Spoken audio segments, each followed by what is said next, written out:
যাচ্ছে। ওরে ওঠ রে ওঠ। বাবা রে বাবা, কবে আসলো উপরে, দেখো কত পায়রা।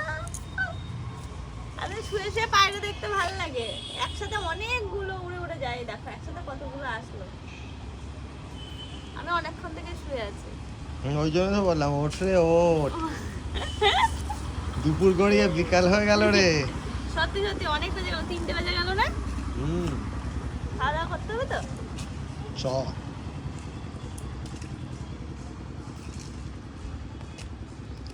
লোকে বট গাছ অশ্বত্থ গাছের নিচে থাকে আর তুই এই কি বলে বগনভেলিয়া। বগনভেলিয়ার নিচে বসে। বগনভেলিয়াটা কি সুন্দর হয়েছে। হ্যাঁ, আবার সব পাতা গজাচ্ছে। বোঝাবে তো। ওইটা এসে দেখছি আজকে পড়ে রয়েছে। আরে হনুমানে কিছু করলো না, হাওয়ায় পড়েছিল, এরকম কাত হয়েছিল। কি জানি।